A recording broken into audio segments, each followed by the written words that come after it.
Unsettled weather continues into Wednesday and into Thursday.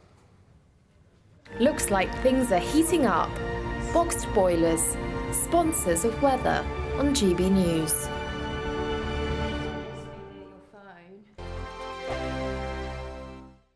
What you get for breakfast is something that, if we do our jobs right, you will wake up to news that you didn't know the night before. It's a conversation. It's not just me and Eamon. We want to get to know you, and we want you to get to know us. From 6, it's Breakfast with Eamon and Isabel. Monday to Thursdays on GB News, Britain's news channel. Have a great Saturday night with me, Leo Curse, on the Saturday Night Showdown. It's a crazy world out there, so come and make fun of it with me, my panel of comedians, and a couple of people who actually know what they're talking about. This Saturday Night Showdown is your front row ticket to the clown show every Saturday, only on GB News, the People's Channel, Britain's news channel. Your weekend starts here with Friday Night Live with me, Mark Dolan, 8 till 9 on GB News. Big stories, big guests, and big laughs as we get you ready for a cracking weekend. That's Friday Night Live with Mark Dolan. Fridays 8 till 9 on GB News. Bring your own drinks. The admission's free.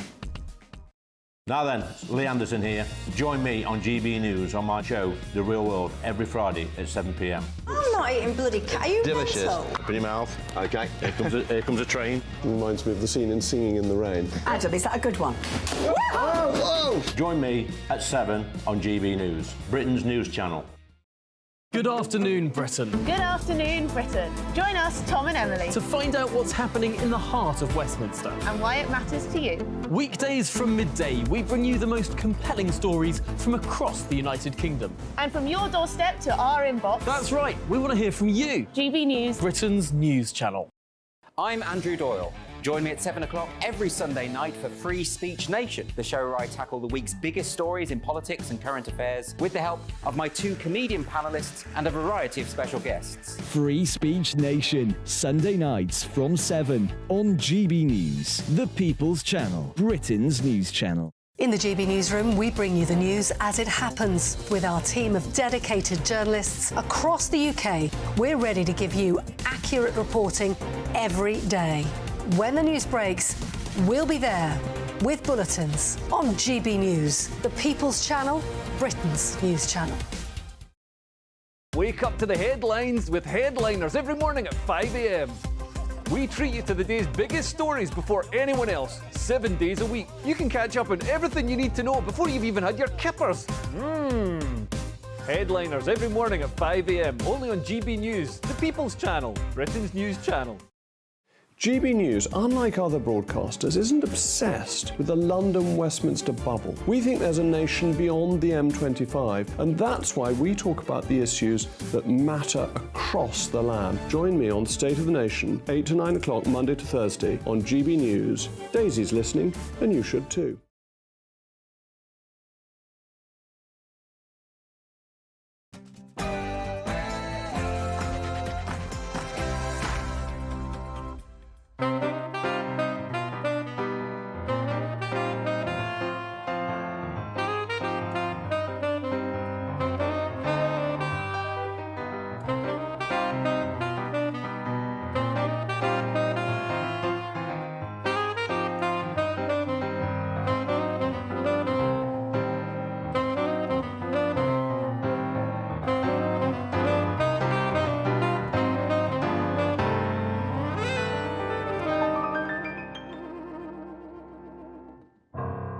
Hello.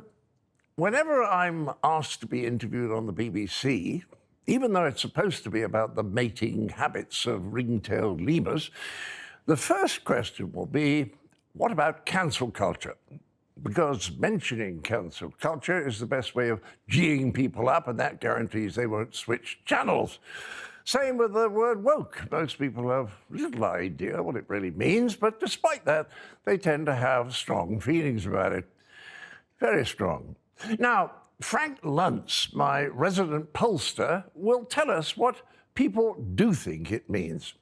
Frank? John, we've been polling on woke for the last 6 months. I've got the data right here on my laptop. Labour supporters are more than twice as likely to identify themselves as being woke than conservatives. But 1/3 of the British population doesn't even know what it is. The data that matters most to me, however, is that 1 out of 4 Brits have stopped talking to someone because they reject their point of view, and 1 out of 5 have had someone do it to them. And if you want to know who those people are, 18 to 29-year-olds. Half of our youngest population have cut someone off simply because they disagree. Thanks, Frankie. So, tonight, I want my dinosaurs to clarify a few things. So I've asked my friend Matthew Syed to give us a brief history of the word woke. Matthew, can you help us? I think the first documented use is in a song by a blues singer called Lead Belly, who was singing about the Scottsboro Boys, who are a group of young black Americans who had gone into the south of America and been accused of rape. Incorrectly accused of rape, but were sentenced to death after an all-white jury found them guilty within a few seconds. And what Lead Belly is saying to black Americans is be awake.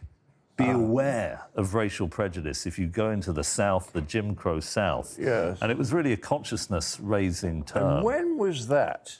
So this song, Scottsboro Boys, was in 1930... Thank you very much. You're welcome. In 1938. But what fascinates me, John, this term becomes very prevalent in the African-American community. You know, we need to be aware of racial injustice, and moreover, we need to be conscious of what we need to do to overturn it. But then, through a process of social and linguistic osmosis, it tiptoes ever more widely into the mainstream.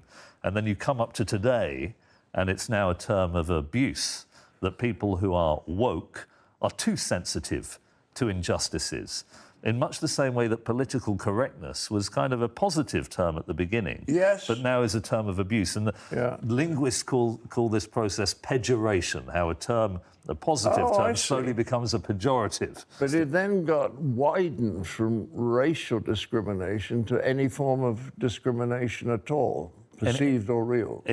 Perceived or and any form of injustice. Yeah. And I think perhaps around 2017, 2018, we became wrapped up with this ideological move in American universities called critical race theory, where injustice almost doesn't have to be observed, but is there in the power structure. Institutional racism, institutional misogyny, various other kinds of institutionalized things, which are very difficult to measure empirically, but are said to be there because of the structure of the power relations. And that's when... And they are there, and they're bad, but they're also perceived to be there when the justification for that perception can be tiny. I have a bit of latitude to talk about these things because I'm mixed race. So I think if you're somebody from my background who has been on the receiving end of racism, it gives me latitude to kind of satirize what has become known as woke ideology. But you, white, heteronormative, from a colonializing nation. Oh, I'm an imperialist you go into Exactly, you go into this terrain with some severe baggage on you. I kind of... I mean, it's interesting to me that when I look at the trajectory of your career, I've always seen you, in your early life, you took, as many great comedians do, you took aim at the power structures of religion and conservative ideology, what you characterize as closed systems of thought. But I think you're right to turn your attention to woke, because it has become a closed system. For me, the fundamental Achilles heel here is not to understand the global context. If you look to other parts of the world, ethnic discrimination is rife. Right, tribal conflict still characterises much of sub-Saharan Africa, much of the Middle East. So these are two groups that will be fighting with each other because of a different tribal identity. Sometimes this has a different ethnic identity, different linguistic identity. This has been a big problem for humanity since the agricultural revolution. You are 100% right to say liberal democracies have done this better than any other kind of government. It has had an approach that tries to treat these characteristics as arbitrary, and we should judge people on the content of their character, the talents they could bring. Is it perfect? Unquestionably No, not. it's never going to be Look at perfect. Lebanon, look at Somalia, Yeah. look at these places where they haven't even got a coherent national identity because people still feel they're a member of a tribe rather than a nation state. Yeah. I would love to see the debate just have a bit more nuance, a bit more historical and geographical understanding. That way, we're more likely to reach an interesting consensus about what we wish to do. What amazes me about the woke, anti-woke argument is it's never on substantive issues that we can do to actually make people's lives better. Yeah, it's a that's right. distraction from what we need to do. I think an awful lot of it is an unattractive side of humanity, which is to sort of want to be right, you know, even if they don't know why they want to be right. They want to be right. So you get, as I said, you get, you know, I've suffered this appalling oppression, microaggression, because they've always in America mispronounced my name. Well, You know, Cleese. Cleese. Whoever ate cheddar cheese, you know? So but I've survived, you know? And I'm going to set up an institute where I can teach people to spot microaggressions, which otherwise they might never have noticed at all. Thank you. Thank you.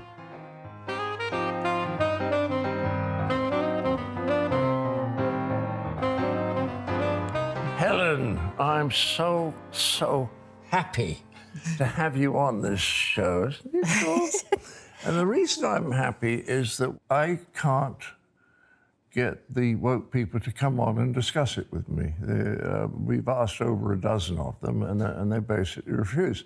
So the way I want you to help me, Helen, is that since they won't come on to answer the questions I'd like to ask, if I ask you those questions, will you give me the answers that they would normally give? Because you've studied that and you know how they think, and why won't they discuss this with me?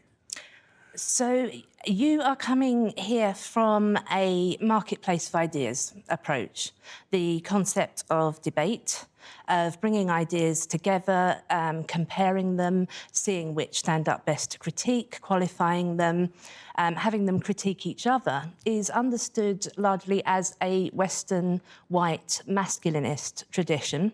So this is liberalism, would you say? Yes. Liberalism is very explicitly critiqued in what I would call critical social justice, and most people call wokeness. Liberalism is the big enemy. This idea that if we get people together, we are then rational agents who can evaluate ideas, compare them, and replace bad ideas with better ones, or as John Stuart Mill would say, exchange error for truth. This is, to the social justice activists, a Western philosophy. It does not allow for the lived experience and the different knowledges of marginalised people. As I am a straight, white male and an imperialist... Apparently, yes. Apparently. Is that why they won't speak to me? It certainly is a big strike against you, yes. But even more than that, have you taken effort to educate yourself, do the work, uncover your own biases, dismantle your whiteness, detoxify your masculinity, and decolonise your concepts of knowledge? Because if you have not done any of this, then you are not woke. You are not awake to the systems of power and privilege. You are still asleep, and so there is no point in speaking to you. OK, but the whole thing sounds to me really quite authoritarian, slightly like the medieval church. I mean, they're very much saying what you can, not just what you can say, but also really what you can think. It certainly is an authoritarian system, but if you truly believe that these systems of oppressive power absolutely exist and permeate everything, that they are perpetuated through language, they are doing harm to marginalised people every minute of every day, then the idea to control what people can say and what they can think, and also to subject them to unconscious bias training to retrain their minds, does seem like an effective way to achieve social justice. Liberals, like me and like you, presumably, will argue with this and say, no, we need to argue about these bad ideas. We need to defeat these bad ideas by showing why they are bad. This doesn't work to the critical social justice people. Yeah, well, one of the women who would not come on the show said that the very fact that we're having a discussion is the problem. Yeah. I mean... Yeah, this is particularly strong in the post-colonial, decolonial movement. Right. You want to have a debate. I don't know if you've seen the slogans, my existence is not up for debate. That comes from the trans rights movement. If you want to debate... So to disagree with them means that you're trying to disappear them completely. That's what it comes down to, yes. I mean, we saw Linda Sarsour also said criticism of Islam, for example, is a denial of the right to exist. Now, obviously, if Islam didn't exist, Linda still would. But the idea is that by criticising any identity or any belief system, you are not allowing people to exist as they are, but they just speak of existing and even of genocide. I think an awful lot of people have no idea that that's what some aspects of woke are about, because they just say, well, being woke is kind to people. And you know, that's great. This idea that wokeness is about being nice, it is about just being aware of racism, sexism and homophobia and being opposed to it. Well, that's all totally sensible. Yes, but of course, wokeness is not the only framework from which this can be done. Liberals also have been opposing racism for a very long time. Marxists oppose it on the grounds that it divides the working class. Conservatives generally oppose this as well. Religious believers that think that we are all the children of God. This is what I have argued. Any kind of policy needs to allow for people to come from different frameworks in opposing racism, sexism, homophobia or other bigotries. But the critical social justice movement does not accept that other frameworks do this. We mentioned cancel culture earlier. Do you want to add anything to that?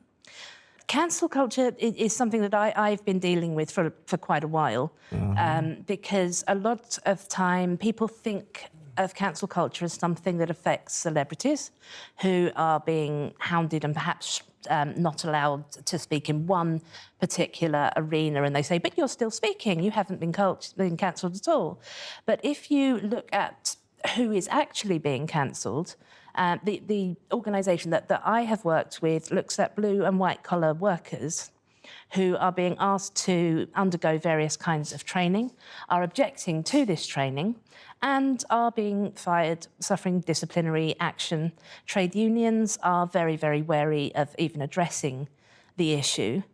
So cancel culture affects those who do not have a voice. That's very interesting. So it's the smaller people who suffer the worst because they lose their jobs. Yeah, whereas people like you and me and J.K. Rowling and so forth can speak out because they can't actually get us fired.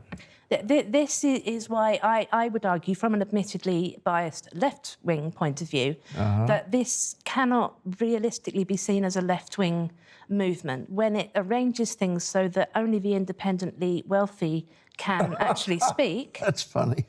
And when it supports corporations in inflicting these kind of policies on workers, and then it stands with corporations against workers. Yes. This is very much against the whole ethos of the left. In the US, it's an $8 billion a year industry. What is? These kinds of trainings for employees. Really? I'm fascinated by the way that corporations they're just frightened of an economic boycott, right? And I am not sure how much a boycott would actually work. I mean, if we look at J.K. Rowling, her books are not failing to sell, are they? Even though there is such strong opinion, such a small percentage of people actually adhere to these critical social justice ideas that I don't think a boycott can really work. Well, I'm hoping it doesn't, because I'm thinking of the adaptation I'm doing of Life of Brian. Are you going to be problematic again? I love that word.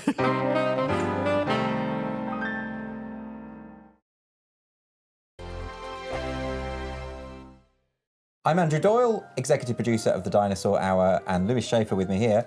You were the maitre d' in the Dinosaur Hour. No, I was the star of the entire show, and I think people are going to see that when they. You were. They're going to see we it. cut you out a lot. You know what? If my mother was still living, she would be furious. She would, but she's not, and I knew that was okay. No, but I am in the opening.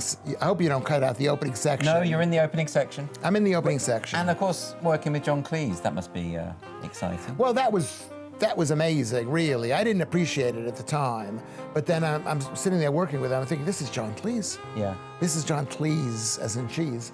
You've got to get that right. Yeah. In America, they call him Cleese. Yeah. And he really has a problem with that. But you're an American and you're getting it right. Well, my name is Schaefer. People say Schaffer. You just got to get used to it. Or change your name to something that everybody pronounces properly. People normally get mine right. Although I was called Andrew Boyle by a critic once, made me angry. Because that's probably the first time that's ever happened to you. With me, my name has been misspelled. I remember one time I noticed my name was spelled correctly at a restaurant. And I was like, it was in my 30s, and I was like shocked. Because it never happens. But John Cleese. John Cleese. Yeah. I mean, the great thing about the show was to be able to make the show that he wanted to make, which was talking to the people that he found interesting about the subjects that he found interesting. And that isn't something that normally is granted by television channels to stars. They normally tell them what they have to do, where they have to stand, all of that. Well, let's just hope that people he finds interesting are people we find interesting. Or that the audience finds interesting. That's what I mean, yeah. Well, I found them interesting. No, I found them interesting. Yeah. I have to find them interesting because I'm working with John Cleese. Yes. And as we're spending more time with the dude, I'm realizing, oh my God, this is John Cleese. Well, I mean, because Python was really big in America. It was really big in America, and I think it was real. I don't know if it was really big in America. It wasn't really big in America. It was big among college kids. Right. And I was at college university. I was at university at the time, and I remember we watched all the episodes, and then we're waiting for the next thing to come out, and it wasn't like it was my first association with British television, whereas they don't produce as many episodes as they do in America. They don't. So you're sitting there waiting. John Cleese has unlimited patience. He does. Yeah. But with you? With me, with everybody. I don't have limits. I'm very impatient with you. I don't think you are, no. I think you're trying to do what's best for the show, and I think you just handle it in a bad way. Yeah. He's 83 years old. He knows what to do with people. And a lot of the thing that on screen is him saying I'm an idiot or stupid or whatever it is. Yes. And I hope it comes across as being funny. I mean, I did cry afterwards. You did, because there was an authenticity to it. Yeah. Which I picked up on. But in our private dealings, he was very cordial. It's an odd place to film it, the castle in the middle of Essex. It really was the middle of nowhere. I mean, there was nothing anywhere. You know, we kept going to that same restaurant because there was only one restaurant in the village. Don't give the people the impression we were eating meals. But it was in the middle of nowhere, and I don't know why you chose it. I mean, you could have probably built a set for less money. We probably could. And it would have been closer, and you wouldn't have had to schlep people all the way to the middle. Headington Castle. It's not very useful for you to tell me this now. Yeah. This is the kind of advice I could have had before the show started. Listen to me. I try to keep out of your business, Andrew. I'm so happy to be getting a job. My life was at the lowest point. You saved me. The thing I learned about. Can I say one thing? You can say whatever you like. What actual John Cleese? Less is more. I know they say that about all the great actors. Yes. Yes, whereas your instinct is to overplay. Yes, because I'm an amateur and a failure. You're a drama queen. Yeah. Everything's got to be a drama with you. I'm more of a drama princess. I haven't reached the queen stage. The Dinosaur Hour with me, John Cleese, on GB News.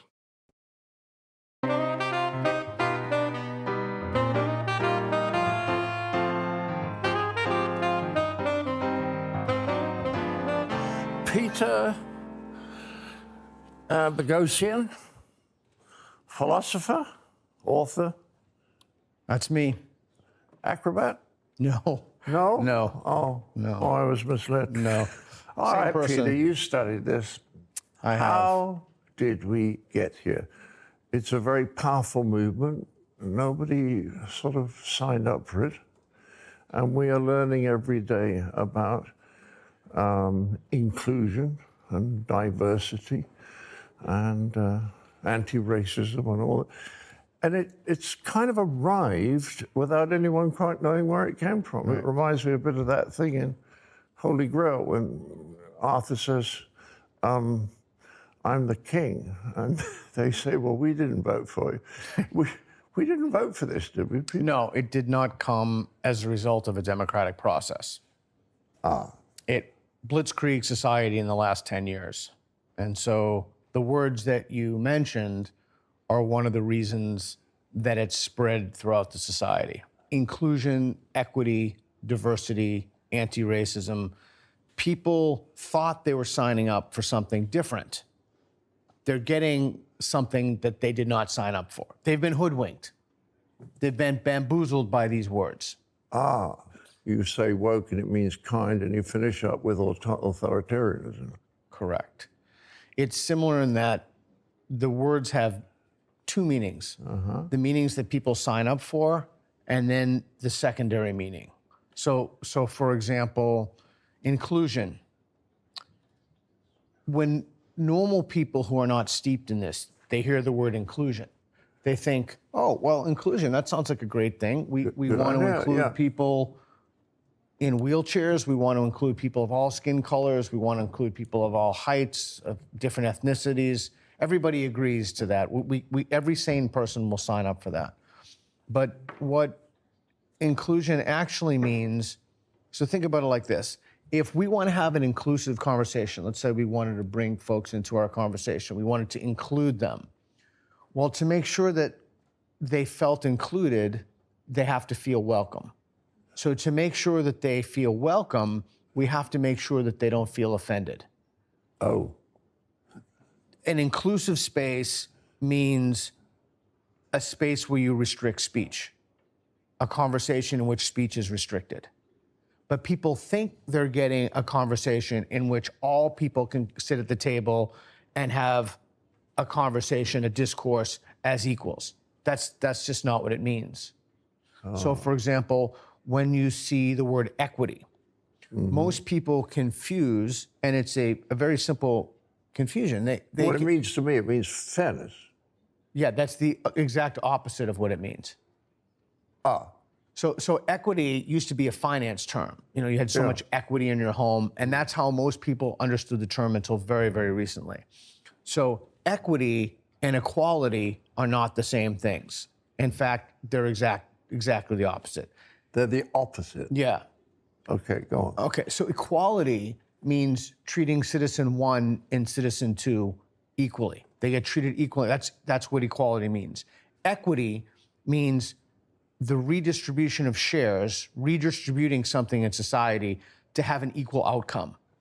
For example, if you have so many members of a minority community in a society, you would want either a proportional representation, right? So let's say that you have 13% of your population is African American. You would either want a proportional representation, which is a kind of equity, but what you would really want is to look at the historical characteristics of the people. So if someone's ancestors, for example, were enslaved, you would want those individuals to be disproportionately represented in disproportionate. Not higher, 13%, but higher. Correct. So That's it's a kind of reparation? It's a kind of reparation, but it's an equitable system. So you could think about it like this. Ibram X. Kendi, the massively best-selling author, succinctly captures equity as the only remedy to past discrimination is present discrimination. The only remedy to the injustices, the clear and obvious injustices, and people were treated horrifically on the basis of skin color. Nobody's denying that. No. The only remedy to that is present discrimination and future discrimination. But that itself is not fair. No. Right. That's equity. And so that's another word. So that's how people have been bamboozled. They've been hoodwinked by inclusion. They've been hoodwinked by equity. They've been hoodwinked by diversity, by anti-racism. They've been hoodwinked by all these terms. Diversity? Give me an example from diversity. For example, in this conversation, we want diversity. So ideally what you would want is you would want a conversation in which all voices could be heard, in which people who have different interests, different class interests, different whatever interests would come, and they'd be able to freely participate in an exchange of ideas. Incidentally, I wrote a little book on creativity, and I made that point, that the most creative groups are the ones that are most diverse. Yeah, and my guess is, I haven't read your book, I apologize, but my guess is that what you mean by that is also intellectual diversity. Well, that's right, yes. You want diversity of ideas. Correct. You don't want a lot of culture clash, which is why the guy in charge of the meeting is so important. But if you get diversity of ideas, then you get the most creative groups. Right, so you just beat me to it. Go on. So diversity means intellectual homogeneity. It means that people forward, they have the same ideas and they forward the same ideas. And the ideas that people forward are basically one kind of a narrative based in the ideology. So diversity doesn't mean people of different skin colors. If anything, it means people whose ancestors were marginalized who have the same opinion. That's why, for example, black conservatives, if you put black conservatives on a panel, that's not diversity. You have to have the same opinion. Diversity, inclusion, equity, these words are simply not what people think. And again, And anti-racism? Anti-racism is another one. The idea is that racism is ever present in a system. So you can have a system in which there are no conspicuous racists, actual racists, but the system itself is racist. It's not if racism occurs. Racism is the default, but it's how it occurs. And you just spoke with Helen, who has a lovely example of this, in that a store owner of a small store is standing around, and at the same time, two customers come through the door, a black customer and a white customer. Well, who does the store owner help first? If she helps the white customer, she only helped him first because he's white. But if she helps the black customer, she did that because he's afraid that the customer's going to shoplift. So the default condition is that the system itself, that racism is always operative, and you need to be trained to uncover it. So it's like, oh, Charlie, you got a fur ball. Oh, poor old Charlie. Maybe he's having problems digesting some of the woke ideas. Charlie's had enough wokeism. Yeah.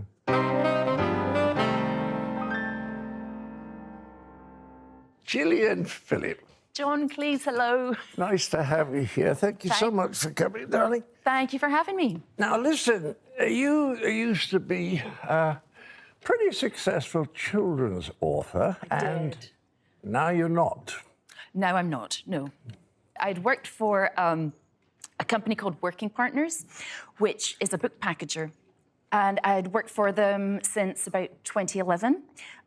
Wrote quite a number of books for them in an animal fantasy series. So all went swimmingly. Then about in 2017, I started tweeting about the gender ideology issue. And then J.K. Rowling had that horrible campaign of abuse against her. You maybe read it at the time. It was shocking, the amount of hate I know.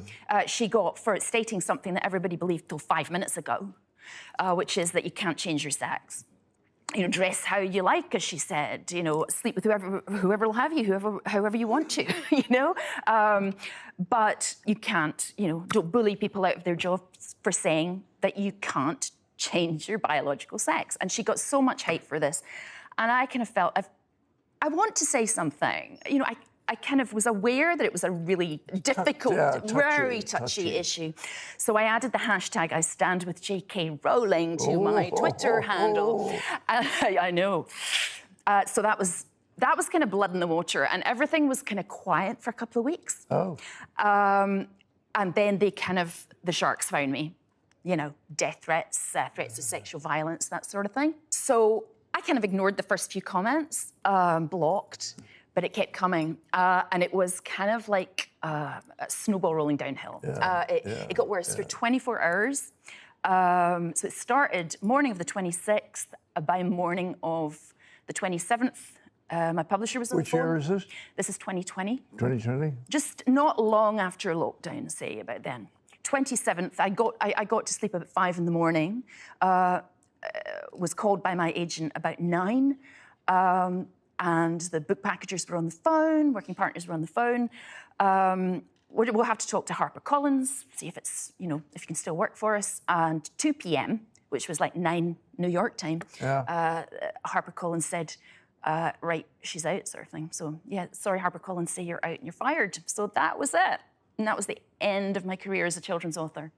I don't blame anyone else at all for not speaking up about this, however they feel, because they know they're going to lose their jobs, but the kind of big ups at the corporations and the companies, if they would stand up to it and say, no, we're not going to base our company's policy and hiring on like the opinions of some anonymous trolls on Twitter, but... Well, the extraordinary thing is, there's several things here I'm fascinated by, was why don't they, if you put something out on Twitter, why don't they identify, hello? Hello? Oh, you're very disgusting, aren't you? Oh, don't listen to her. Oh, you're lovely. Where are you going? But if they put something out on Twitter, why don't they make people admit their identity? Why don't they say who's the author of this tweet? Because it's the anonymity that allows these nobodies to have a feeling of power. Yeah, that is true. But then again, anonymity also protects people like friends of mine and writers who agree with me, and they can have anonymous accounts and say it. And I don't blame them, as I said, they cannot tweet their opinions under their own name because their careers would be over too. What do you do for money now? I'd learned how to drive HGVs. I became a truck driver. Complete change of career. What an extraordinary thing. See, my trucker's tan. No, but how did that happen? You suddenly thought they look very nice, those HGVs? Well, I didn't want to be in an indoor job. I realised I wanted to be out of doors because, as I say, it was the first year of lockdown, and I was lucky in lockdown in that I have a garden, and I'd spent a lot of my time outdoors, and it really helped. It really helped with my mental health after the cancellation happened. Just being outdoors and working really hard. The authors, the Society of Authors, right, who represent authors, were they any good? Did they help? It would be so much better for authors if the Society of Authors was willing to protect their freedom of speech. But I actually tweeted the Society of Authors about this, and they denied that freedom of speech was one of their priorities or even interests. The Society of Authors said... That's not one of our things that we do. Some authors I know who are extremely brave, actually, tried to bring a freedom of speech motion to their AGM last year. They were called bigots and fascists on social media just for bringing a free speech motion before the AGM. And the Society of Authors ended up voting against free speech by 593 to 161. Well, thank you for depressing me. Yes, well, I'll just go away and kill myself if you don't mind.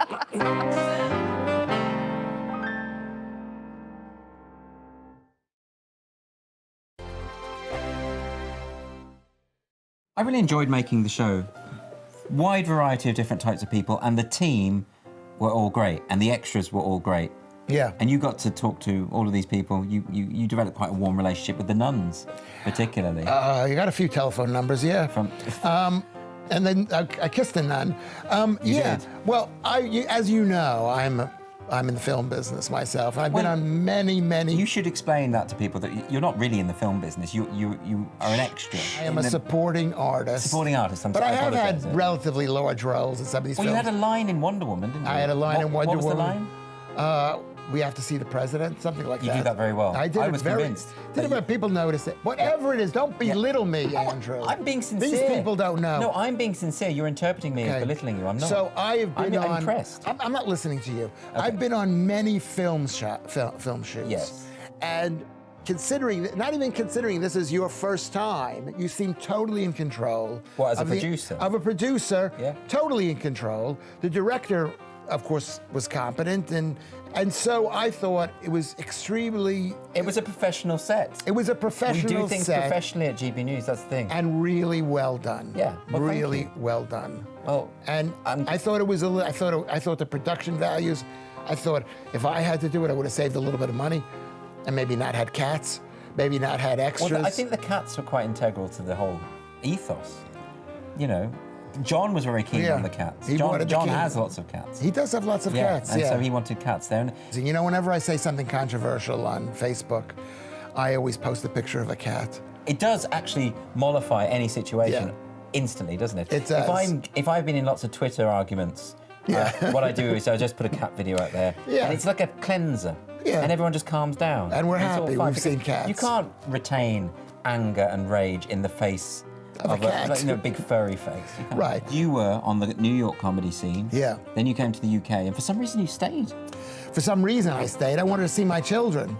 Oh, it was because family matters. Yeah. Okay. I mean, I would have gone home if I didn't have any children because they liked me initially a little bit, and then they turned on me. Well, the children or the audience? Everybody. Everybody. Everybody. This is British people think they're the funniest people on earth, and you're not. You're not funny, as you can tell. He's not funny, trying to be funny. I'm not trying to be funny. You're trying to be funny. You can see. Here's. Sorry about this, Andrew. That's all right. Is that? I think with Americans.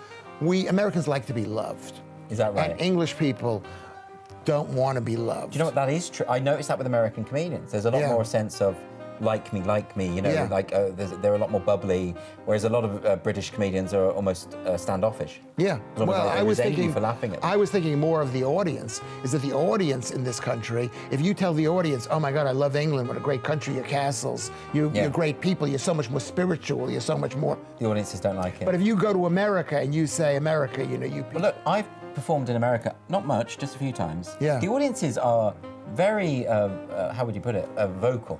Yeah. Very I mean, they cheer at anything, and they laugh at anything. Yeah, because they paid money. They want to enjoy themselves. You so people. It's capitalist. That's what it is. It's you pay. I don't know. That's not the right word. No, it's not capitalist. You pay money. You're going to get your money's worth. I don't think it's Americans are going to get their money's worth. I love that you can psychoanalyze an entire I've nation. thought about it. I've been here for 23 years already. I've had too much of you people. You know, you need to be a comedian. You need to be a performer. Something inside you, you know, is screaming out for attention. No, I could do lots of things. I've done other things, and I've done other things well. I sold advertising space. I was an estate agent. Were you? Yeah, I did lots of other things. The Dinosaur Hour with me, John Cleese, on GB News.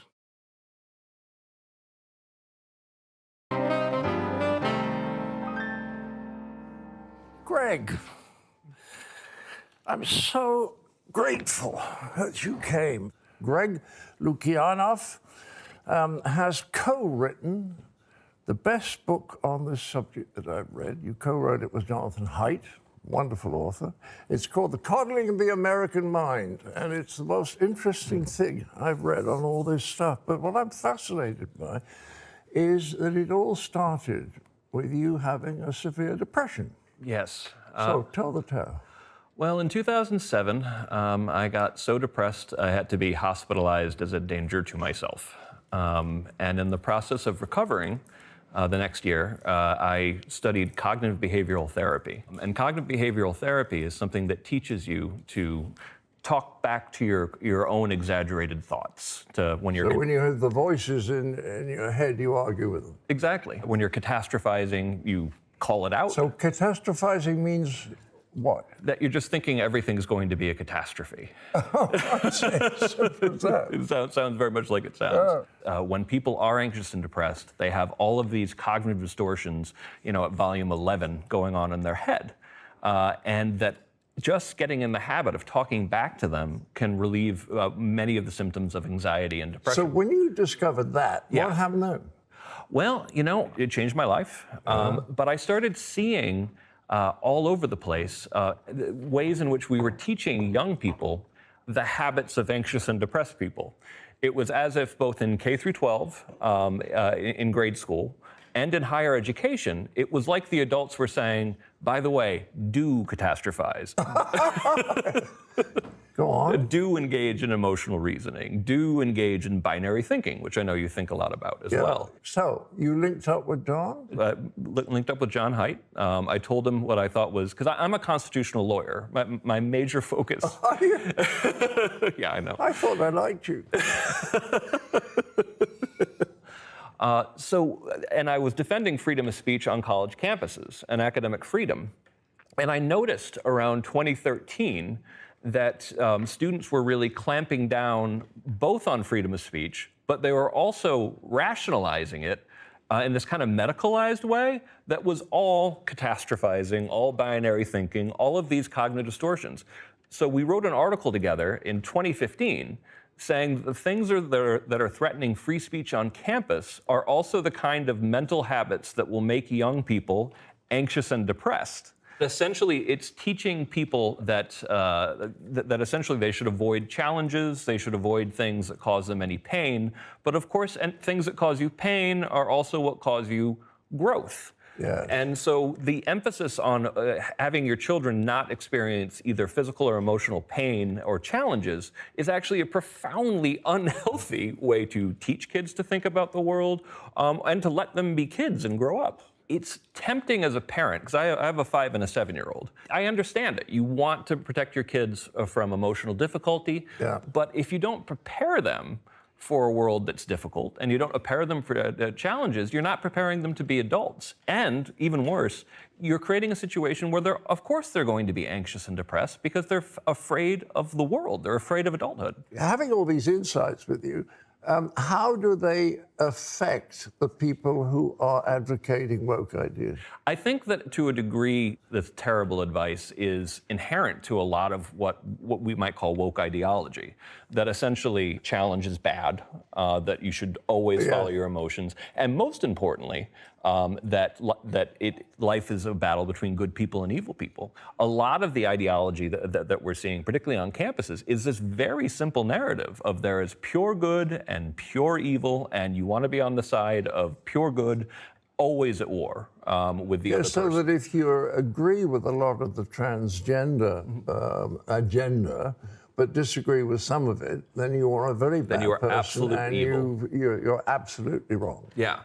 And this is part of the way that, unfortunately, in the places where we should be learning to argue like adults, we're teaching this very childish way of arguing. It creates the situation where you can just dismiss any person, any book, any thinker, any institution you disagree with, because since you can find everything is evil, anytime you don't want to listen to somebody, you just declare them evil, and you don't have to bother with them. You don't have to challenge your thinking at all. Now, I want to ask you a little bit more about cancel culture, because every time I get on television, the second question is something to do with cancel culture. And all my friends are saying, why are you always talking about cancel culture? And the answer is, we're obsessed with it. Yeah. Tell me what you're thinking about it. So I have a book coming out called Canceling of the American Mind. Canceling? Yes. Yes. And it's making the point that not only is cancel culture real, but it's so bad we're going to be studying it in 100 years.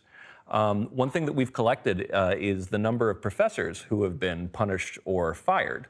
And in the United States, you have to go back to the 1950s, to McCarthyism, to see numbers that are anywhere near as close to the number of professors. Worse than McCarthyism? In terms of numbers, absolutely. The estimates about 100 to 150 professors were fired from 1947 to 1957. And right now, we're approaching 200 professors getting fired. And well, how does it happen? The students? It used to be the administrators were the ones getting professors in trouble. And then it increasingly became the students and the fellow professors who were reporting them. So McCarthyism, it was generally people outside of higher education who were reporting professors. But now it's coming from within. And it's devastating for the production of knowledge. Because if people think that, if people aren't stupid, if they look at an expert and they come up with an opinion, and they say to themselves, wait a second, if you can be canceled for having the wrong opinion, why should I trust you to be objective about this anyway? Is it anything to do with the fact that the fees at universities now are so high that the students are also sort of kind of customers as well as students? That is part of the problem. And they don't want to lose their customers, right? It's related to the fees both because it creates a customer is always right situation, but also because those fees, at least in the States, increasingly pay for armies and armies, ever-growing numbers of bureaucrats and administrators who enforce really rigid ideological norms. They police freedom of speech, and it creates an environment that is very chilled. Because the only real aim they have in life is not to get fired. Careerism definitely plays a part, but there's also people who think that the key to saving the world is less and less freedom of speech. Yes. You would think we would have learned a bit from Galileo.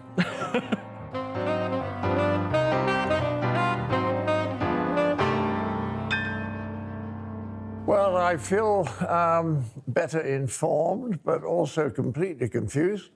So I've asked Helen and Peter to have a final chat on the subject of what do we do? Helen. Okay, if we are going to address the problem of wokeism, as we've discussed, the main problem with it is authoritarianism. In a liberal society, we don't want to ban any of these ideas, but we also don't want to have them institutionalised. We don't want them imposed upon other people. So I have argued that we expand the concept of secularism, as we would say now, just as we wouldn't have someone have to affirm the Apostles' Creed in order to get a job, we shouldn't have them having to write a diversity, equity and inclusion statement which mirrors critical social justice. That should be something which is just off the table, as it would be with religion. Peter. I agree. I have three. You don't have to. No, I do, but I have a couple of nitpicks. But I have three things that I think may help people trying to navigate this and figure it out. I think the first order of business is what we spoke about, is they have to figure out what people mean by words. So if they're getting emails all the time from their daughter or son's schools talking about equity-based learning, they need to know what that means. Or the words we talked about. Yeah. This is an anti-racist curricula. So that they need to have a basic rudimentary understanding of the meaning of words. This is not an academic thing. This is so that they can participate and understand what people are talking about. The second thing is they need to show up.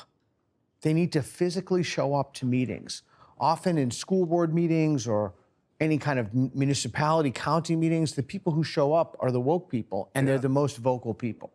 And so I know it's hard work. I know people would rather stay at home in their pajamas, but they have to show up. The third thing, the simplest thing anybody can ever do. Don't give money to your alma mater. Your alma mater, the college from which you graduated, is simply not the same place today. And so you're giving money to support an ideology. We know where the ideology comes from. It's the university system. We know that they're teaching students things that are untethered to reality. Stop giving money to your alma mater. I don't think that our institutions are largely salvageable at this point. I think that, but if someone would like to salvage them, media institutions, academic institutions, et cetera, that's fine. I think that what we should be focusing on is building new things. I think in practice that would take a very long time. If we look at the length of time it's taken to develop universities in this country, that was, I think, from the 12th century. I don't think we're going to quickly produce something as good in principle as the current university system where people can come together, where there are resources of all kinds. But we don't want to have a revolution, burn everything down. I don't want to. I think things are more redeemable than perhaps you do. I hope you're right. My concern is that we have people who have jobs for life with tenure. My concern is that the reason the ideology spread is because they've taught students who have then gone into the workforce, gone into the administration, et cetera. If somebody wants to spend their time like that, that's fine. That's not how I choose to spend my time. I'm going to build new things. It is odd when you think about it that there is an ideology which has become a dominant value that nobody is allowed to question. We didn't vote it in, right? I mean, when you think about it, it's like, really, no one's allowed to question this? You can't even ask? Just asking a question, does it make sense to you? Yeah, I think that's it. Not, it doesn't make sense to me, but does it make sense to you that we have all of these things that literally nobody believed 10 years ago? Men can get pregnant. Like, just a suite of propositions that nobody believed. And now you have to believe them. And if you ask why, you're not merely mistaken, you're a bad person. That I still think, Peter, shoot I up still a red think flag. that rather than confront these people, because most of us don't really enjoy confrontation. Some do, but they have a big advantage because most of us don't. And if you want to avoid confrontation, then I think the way to put our stuff across is to ask questions. Because if you ask a question and they say, well, you're not allowed to ask the question, then you apologize and leave. But, you know, if you ask questions, it's less confrontational, but you're also querying what they're telling you. I don't know if you've heard just asking questions, JAQ. Now, you will be accused of off. Of what? Off. If you ask questions, I'm just asking questions, this is seen as a cynical move by a lot of activists now, and you will just get dismissed for which is not a phrase I really want to say 3 times.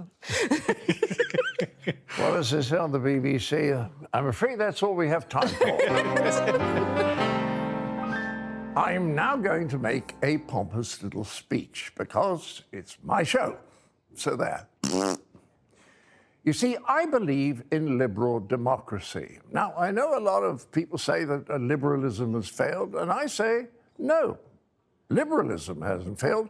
Human nature has failed. There is no plan, no constitution, no set of rules that we human beings can't up. As Winston Churchill said, democracy is the worst form of government, except for all the others. Now, the essence of a liberal democracy is that people with different points of view discuss things, and then we hope in an ideal world some consensus emerges that can be acted on. But the woke say, no, we're not prepared to discuss our ideas because we're right. And if we start discussing them, people might suspect there is another point of view. I don't think that's a very constructive attitude. It works. I mean, at least it worked for Pol Pot. It's called authoritarianism. Now, the woke aren't throwing people into prisons, but they are having them thrown out of their jobs. It's the same authoritarian impulse. Oh, sorry for getting serious. Music!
Next time on the Dinosaur Hour.